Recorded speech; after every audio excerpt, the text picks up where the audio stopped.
So we're listening to and looking at this piece, Venetian Games of Lutosławski, written in 1960, because it's the very first piece in which he attempted to use an element of chance, something he became famous for.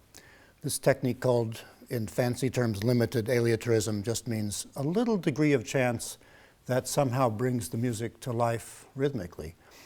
He used to say that he was trying to give back to the players their expressive role in the music rather than being little machines, you know, obeying a composer who was a too strict taskmaster.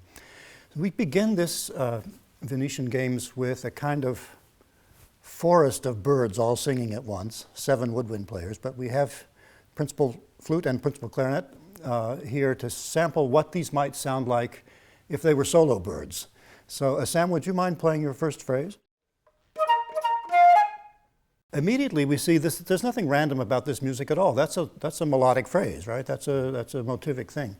Do you mind playing the whole passage, and we'll hear these various ideas put together?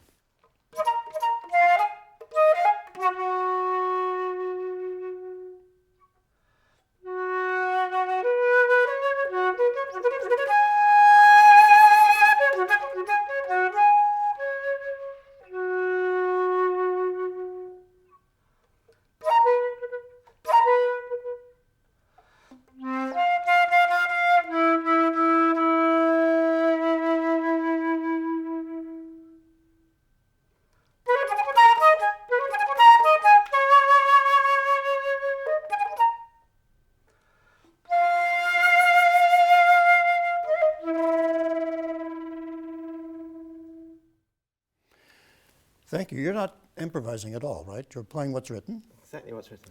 But how is it different from normal orchestral playing? Oh, well, I suppose I don't have someone going like this to me the whole time, so I can make my breaths as long or... In fact, you'll have somebody going like this and then just standing there. Yes. Yeah, well, it's very comfortable to play when it's like that. And you're able to stretch and express in a way that... It's very comfortable. You can just make the diminuendos as long as you want. You can start. Yeah, but it's actually, I'm amazed just playing this how close it is to other evocations of Pan, whether it be Debussy or Ravel. Could we also hear what the clarinet's playing? Because you have your own solo at the same time. I mean, there's 7 solos playing simultaneously. And I'm interested to find out also whether the clarinet music sounds like clarinet music.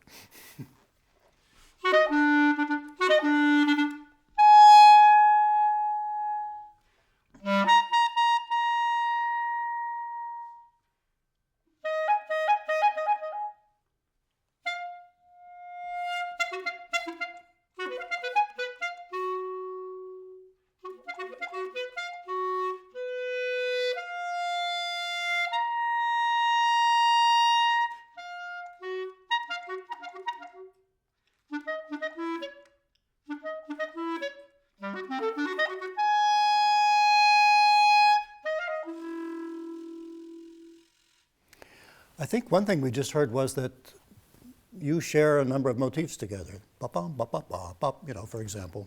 It's at the beginning of the flute melody, and it's someplace in the middle of the clarinet melody. Yes, that's true. Could I answer your question with another question? Please.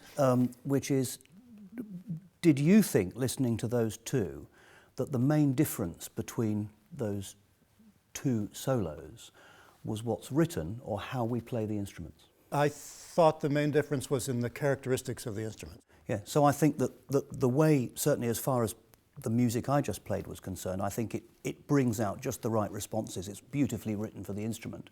I think as composition, the material that we've got is not dissimilar.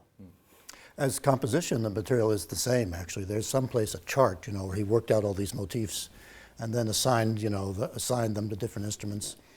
So all 7 of the instruments we hear playing at the beginning of the piece actually do have the same material, just scrambled in different orders. And when you put it together, it's a kind of, not chaos, but organized chaos. We only have the 2 of you, but it would be interesting, I think, to hear these 2 solos played together as they are in the piece.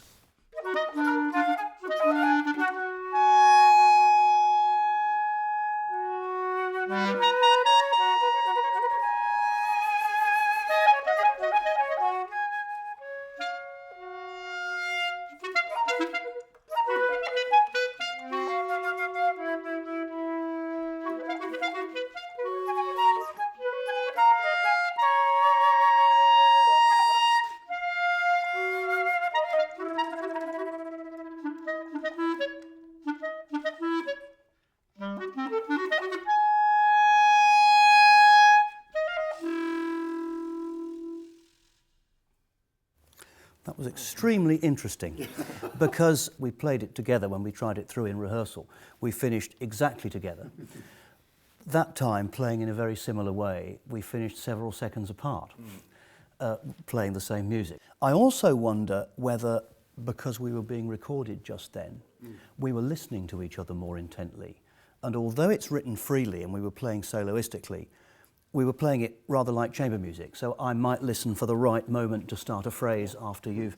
And it's funny how we managed to get one note exactly together and then another unison happened exactly together again, although we're playing very freely.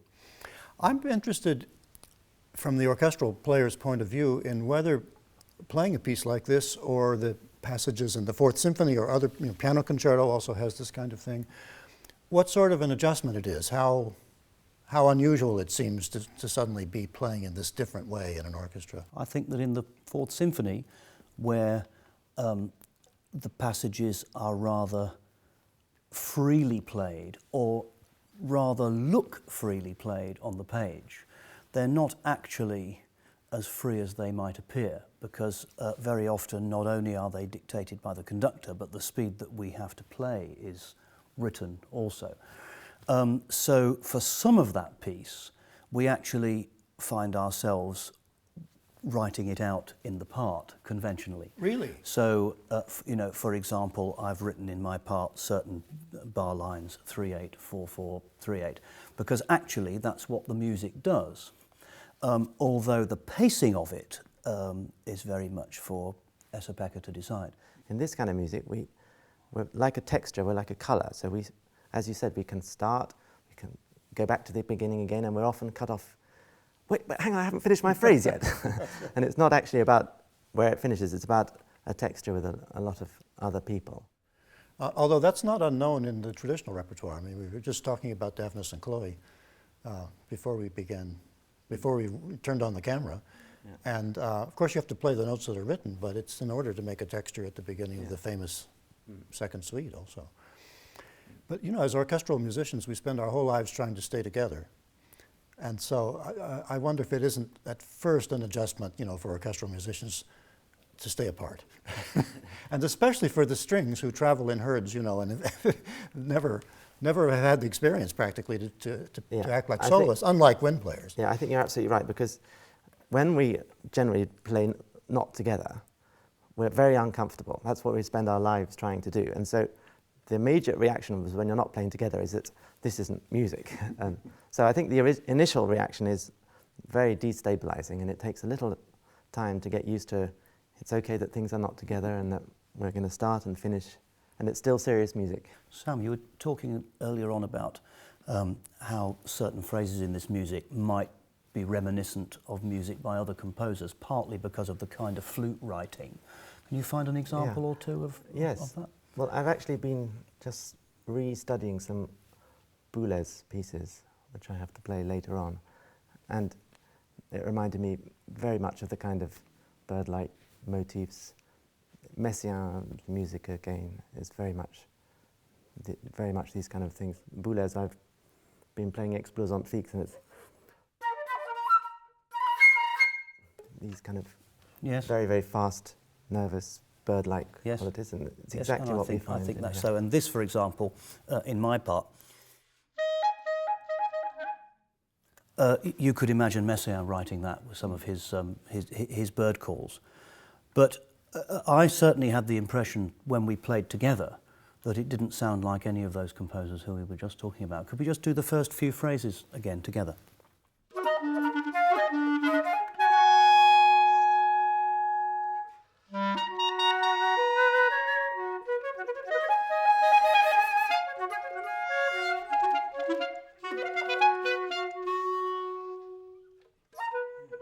Now, I don't know whether it's the way the parts coordinate or the harmonies that come out. I know it's just the two of us.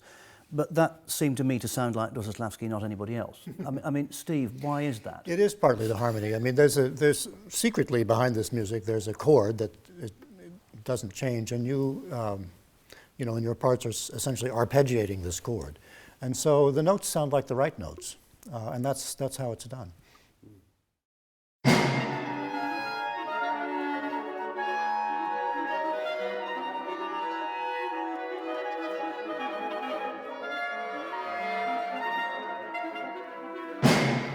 If you'd like to try this for yourself, visit wovenwords.co.uk/game.